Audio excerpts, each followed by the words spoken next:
الرحمن الرحیم اللهم صل علی محمد وعلی آل محمد کما صلیت علی ابراہیم وعلی آل ابراہیم انک حمید مجید اللهم بارک علی محمد وعلی آل محمد کما بارکت علی ابراہیم وعلی آل ابراہیم انک حمید مجید عن ابی ہریرہ رضی اللہ تعالی عنہ کنتم خیر امت اخرجت للناس قال خیر الناس للناس یأتون بهم فی السلاسل فی اعناقهم حتى يدخلوا في الاسلام وعنه عن النبي صلی اللہ علیہ وسلم قال عجب اللہ عز وجل من قوم يدخلون الجنة في السلاسل رواہم البخاری معناه يؤسرون ويقيدون ثم يسلمون فيدخلون الجنة۔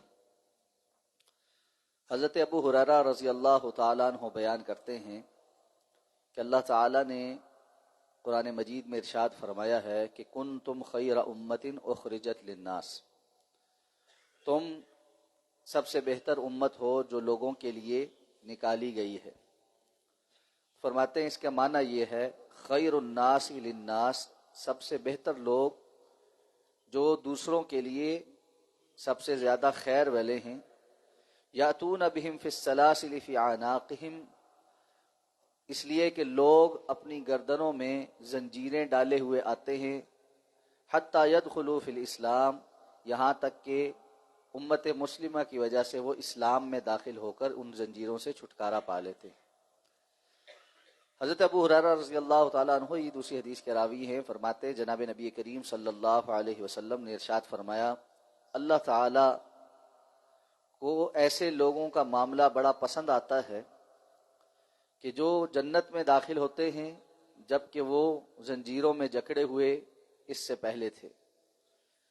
یہ حدیث مبارکہ صحیح بخاری کی ہے۔ امام نووی رحمہ اللہ اس کی شرح میں فرماتے اس کا معنی یہ ہے کہ وہ لوگ جو پہلے کفار تھے اور کسی جنگ میں قیدی بن کر بیڑیوں میں جکڑے گئے اور پھر اسی قید میں وہ مسلمان ہو کر آزاد ہو گئے تو اس کی وجہ سے پھر جنت میں داخل کر دیے گئے۔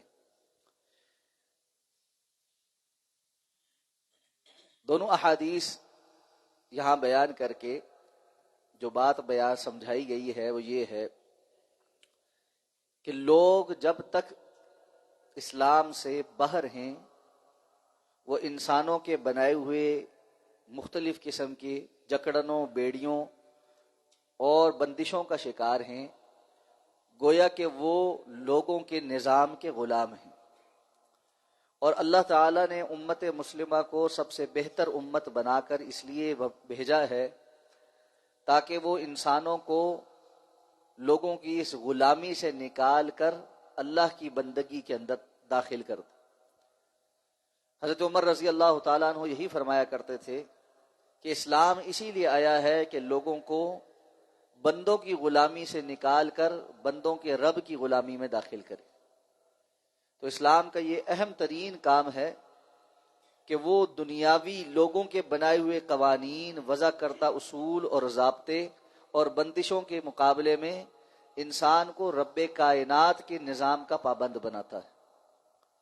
جس کو یہ بات سمجھ آ جائے اس کی زندگی اور جس کو یہ سمجھ نہ آئے اس کی زندگی بڑی مختلف ہوتی۔ فی زمانہ چند بڑے چیلنجز میں سے ایک چیلنج یہ ہے کہ بڑی تیزی اور بھرپور کوشش کے ساتھ یہ بیانیہ، یہ نیریٹو لوگوں کے اندر گھسیڑا جا رہا ہے کہ انسان آزاد ہے اور وہ جیسے مرضی چاہے اپنی زندگی بسر کرے، اور پھر اس آزادی کے نام پر بہت کچھ اس کو سکھلایا جا رہا ہے۔ کبھی آزادی اظہار کے نام پر جو کچھ بولے، جیسا مرضی بولے، اس سے جو مرضی فساد اٹھتا ہو اس کی ترغیب دی جاتی۔ کبھی جسمانی آزادی کے نام پر حیا باختگی کے وہ درس دیے جاتے ہیں جس کے نتیجے میں معاشرے کھوکھلے ہو کر رہ جاتے ہیں، اور کبھی آزادی کے نام پر مختلف معاشروں کو اپنے ہی لوگوں کے خلاف بھڑکا کر ایک ایسی آگ میں جھونک دیا جاتا ہے کہ ان معاشروں کا امن و سلامتی تباہ اور برباد ہو کر بالآخر وہ معاشرے دوسروں کے غلام بن کے رہ جاتے. تو یہ سارے کے سارے معاملات، یہ پٹیاں آزادی کے نام پر اور لوگوں کو یہ سکھا کر کہ جی کچھ بولو کچھ کرو تبھی جا کر حقوق حاصل ہوں گے، اس کے چکر میں ایسے نہج پر لے جایا جاتا ہے جہاں پر حاصل وصول کچھ نہیں، اور انسان حقوق حاصل کرنے کے نام پر دوسروں کے ایجنڈے کا ٹول بنا ہوا ہوتا ہے. مسلمان کو یہ بات جان لینی چاہیے کہ وہ اللہ رب العزت کے بنائے ہوئے قوانین کا پابند ہے. اسی لیے اللہ کے رسول نے یہ سکھلا دیا تھا کہ الدنیا سجن المؤمن و جنت الکافر، دنیا مومن کا قید خانہ ہے اور جنت کی کافر کی جنت. تو مومن اس دنیا کے اندر اللہ کے بنائے ہوئے ضابطے اور قانون کا پابند ہوتا ہے. جو بھی انسان یہ سبق پڑھانے لگ جائے کہ ہم کوئی نیا قانون نیا ضابطہ بنائیں گے اور اللہ رب العزت کے بنائے ہوئے قوانین اور ضابطوں کو توڑ ڈالیں گے، تو سمجھ لیں کہ وہ شیطانی جو ہے نا وسوسہ بھی ہے اور وہ شیطان کا آلہ کار بھی ہے، خواہ وہ بظاہر کتنا ہی معتبر کیوں نہ لگتا ہو. اس لیے اس دنیا کی زندگی کے اندر کرنے کا کام یہی ہے کہ بندہ اپنے اوپر بھی اور دوسروں پر بھی اللہ کے قانون کو لاگو کرنے کی کوشش کرے. اور ظاہر بات ہے جب انسان اکٹھے بستے ہیں، معاشروں کی شکل میں رہتے ہیں، تو ان کے معاملات بھی آپس میں جڑے ہوئے ہوتے ہیں. جب تک ایک معاشرہ اصلاح کی طرف گامزن نہیں ہوگا، تنہا کوئی فرد اصلاح اپنی نہیں کر سکتا یا بڑی محدود کر سکتا. اس کا معاملہ بالکل ایسے ہی ہے کہ اوور آل کسی معاشرے کی یا کسی ملک کی اکنامک پوزیشن جو ہے، اس کی اقتصادی حالت جو ہے وہ اچھی ہوگی تو سارے لوگوں کی اقتصادی حالت بہتر ہو جائے. لیکن مجموعی طور پر جب انحطاط کا شکار ہوں گے، کساد بازاری ہوگی، تو خواہ کوئی کتنا ہی بہتر پوزیشن پہ کیوں نہیں تھا، آہستہ آہستہ وہ بھی ڈوبتا چلا جائے.